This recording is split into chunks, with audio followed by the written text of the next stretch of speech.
Father, I'd like to praise you for this opportunity. May it be God that I may feel your presence, your guidance, and your Holy Spirit that will lead us in our study this morning. In Jesus' name. Okay. Ating pong pag-usapan ng ang pagsamba. Pag pinag-usapan po natin ang worship, babalik po tayo sa salitang Hebrew na ibig ko sabihin ay to bow before the knee. To bow before the knee. Minsan tinanong ako ng kapatid ko, kasi pag nag-worship kami, pag lumod ako parang Muslim, nakaganon talaga. Sabi niya, bakit ganun ang paglud mo, kuya? Sabi ko, hindi ko alam. Ang alam ko lang, worship is to bow before the knee. Sarili ko lang conviction. Ngayon po, nais ko pong tignan natin kung bakit nag-worship ang mga Kristiyano. Alam niyo po ba kung bakit nag-worship kayo ngayon? Alam niyo po ba kung bakit nandito kayo ngayon? Isa po itong malaking tanong, isa po itong malaking rhetorical question. Pag tinanong tayo bakit tayo nasa loob ng church, hindi natin alam kung ano ang tamang isasagot. Nais ko pong basahin ang nasa Apokalipsis 4, bago po yung ating susing talata. Kung may Bible po kayo, gusto ko pong samahan niyo ako sa Revelation 4, verse 11. Okay. Revelation 4, verse 11. Ganito po ang sabi.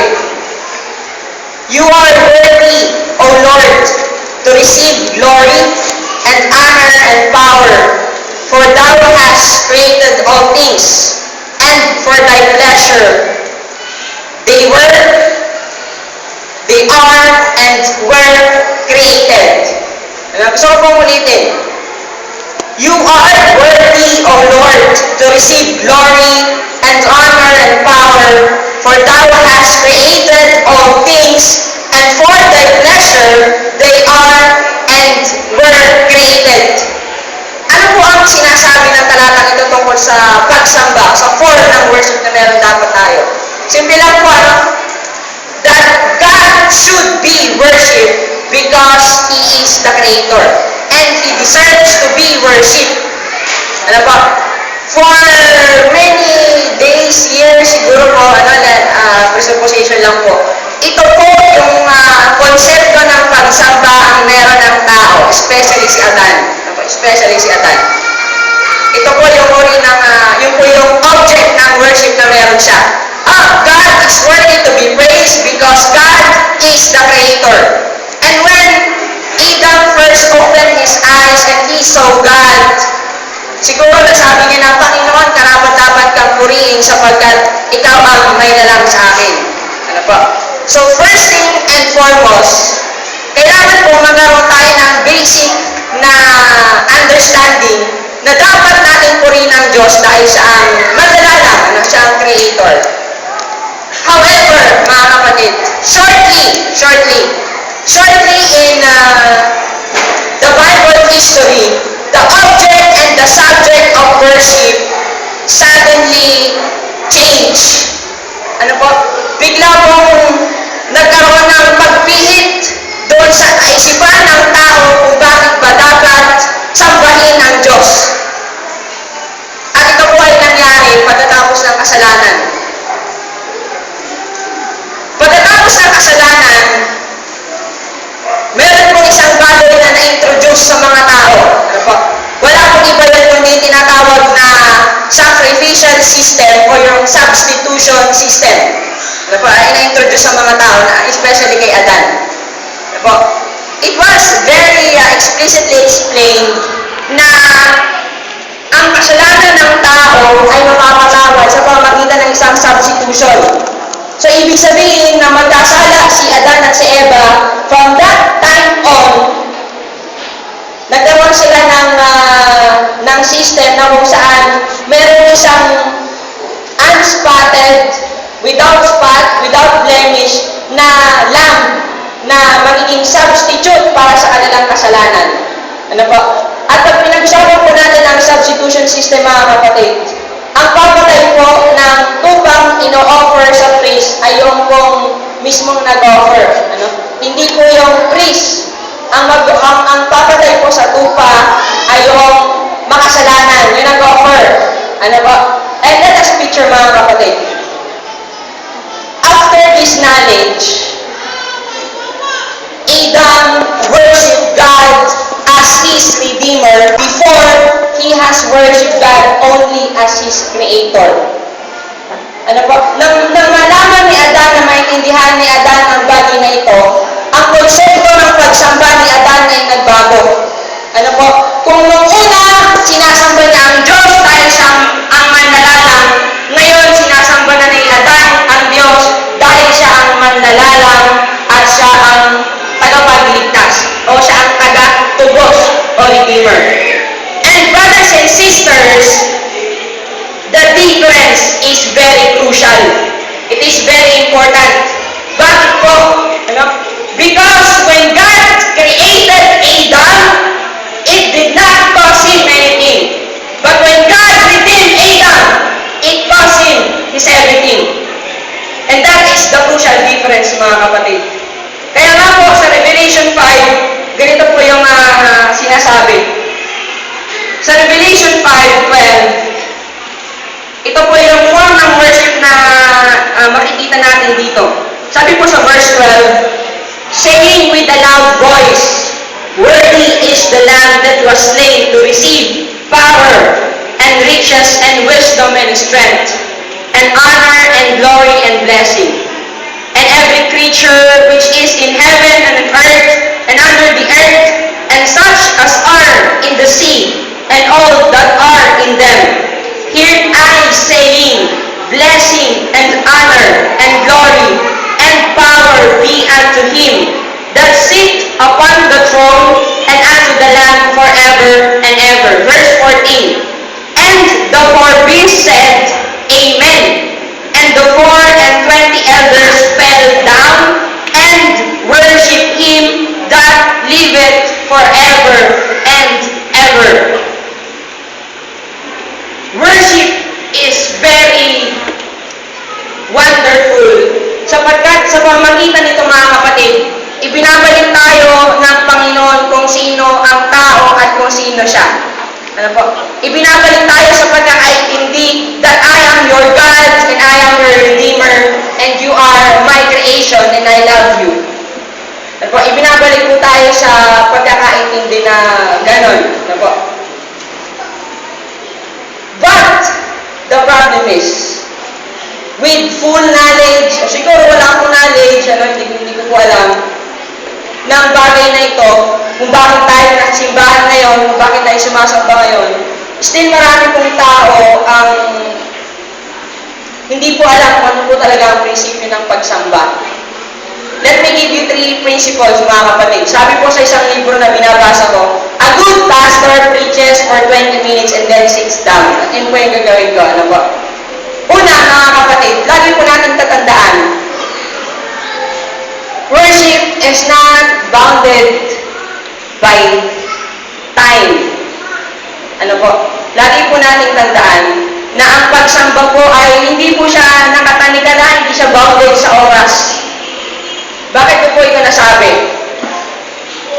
Ang worship po sa Panginoon ay hindi lamang tuwing araw ng Sabado o tuwing gabi ng Miyerkules o tuwing gabi ng Biyernes. Worship is not bounded by time.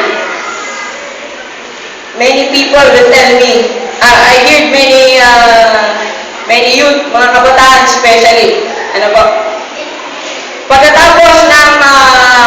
pagkatapos ng closing prayer, pagkatapos ng this is the threefold truth, pagkatapos ng mga kapatid, I heard a group of people saying, oh tara, dito tayo sa dorm, ituloy na natin ang laban sa Dota.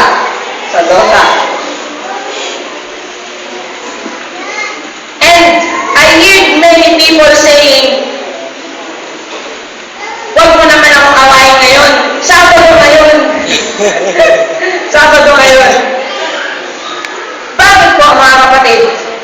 Kasi po, the orientation that we have is this. Worship only happens inside the church every Sabbath days. Pero, mga kapatid, that is not the truth. Hindi po yun ang totoo. No? Lagi tatandaan.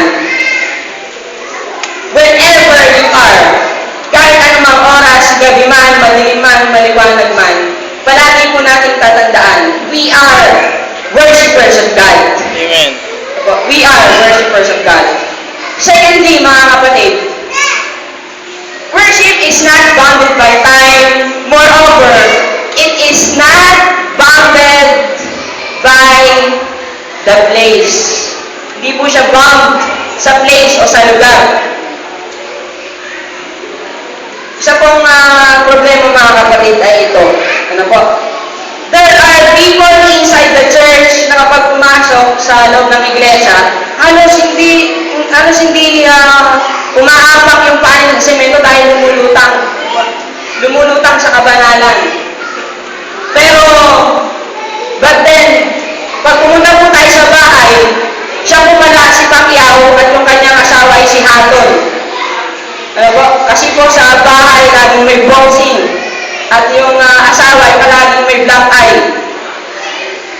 Bakit po? Kasi mabait lang siya sa loob ng iglesia, sa loob ng church.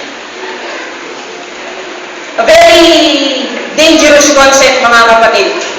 Do not tell me that Christianity and worship is just like a clothes that you wear when you step right inside the church. Hindi po gano'n ang Kristyanismo, hindi po gano'n ang pagsamba. Hindi po yan damit na sinusunod lang natin tuwing Sabado at tuwing tayo ay papasok sa iglesia. Isa pong malaking pagkakamali, mga kapatid. The truth is, whenever we are, whatever place that may be, mga kapatid, we are worshipers of God. Tayo po ay tagapagsamba ng ating Panginoon. With all this, mga kapatid, meron pong isang ingredients ang kompleto sa recipe nito. Meron isang ingredients lamang. Ang mga Pariseo, sila po ay, they believe that worship is not bounded by time, that worship is not bounded by the temple only or in the temple only. At ang mga Pariseo nito, in fact, almost every day they go to the church or to the temple. Almost every day nasa simbahan sila. Sa ulado nila ang Bible. Sa ulado nila ang Pentateuch. But then, Jesus told them, I know that the love of God is not in you. And one time, Jesus even proclaimed publicly, Woe unto you, scribes and Pharisees. Bakit po? Meron pong isang bagay na wala sa pagsamba ng mga Pariseyong ito. At yun po ay walang iba kundi yung tinatawag na pag-ibig. Wala po sila ng tinatawag na pag-ibig. Kaya nga po, nakuha ni Jesus na gawin yung kwento. Alam niyo po si Jesus sa Bible, saan yung taong hindi mo kayang i-debate. Kahit kailan hindi mo kayang i-debate si Jesus. Paano may didibate ang isang tao? Kapag tinanong mo ng tungkol sa Holy Scriptures, sasagutin ka, mayroong isang taong nag-asik sa kanyang palayan. O kaya sabihin sa'yo, tingnan ninyo ang mga ibon sa himpapawid. Paano may didibate yung tao kapag tinanong mo, kukwentuhan ka? Ito po yung nakakamangha kay Jesus. Ano po? Isa sa mga parable na kanyang sinabi ito. Merong isang lalaking binugbog ng mga tulisan at halos iniwang walang buhay. At dumarating, narito ang isang Pariseo na makita niya ang lalaking iyon. Ano pong ginawa?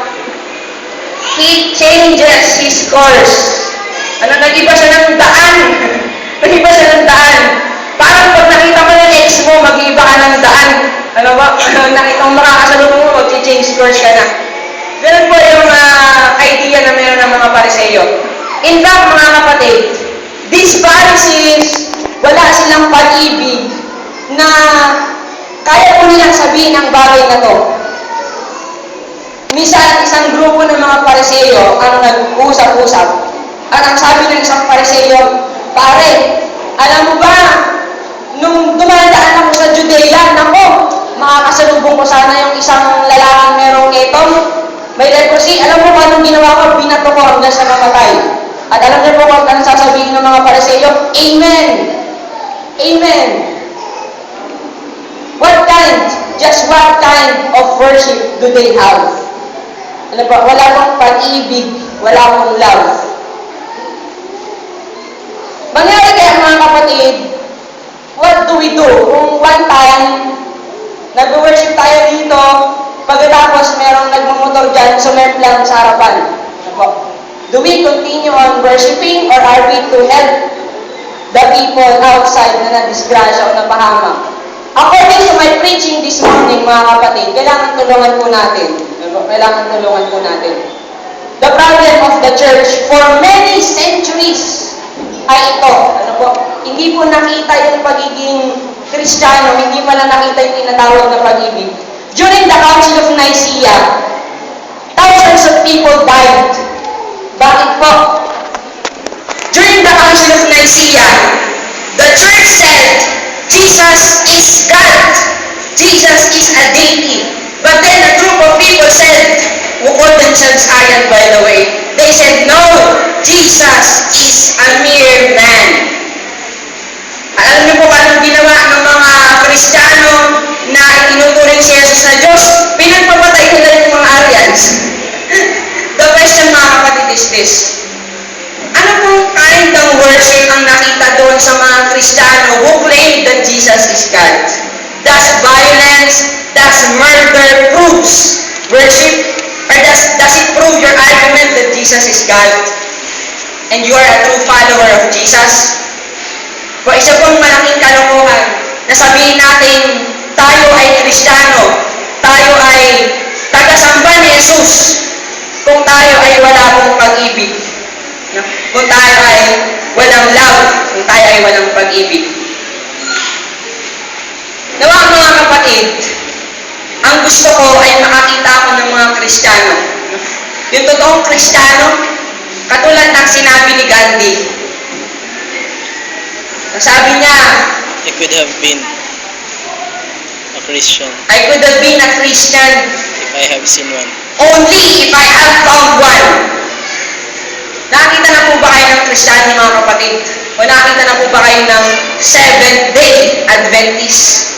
O nakakilala kayo ng tao na sinasabi na ako ay Seventh-day Adventist?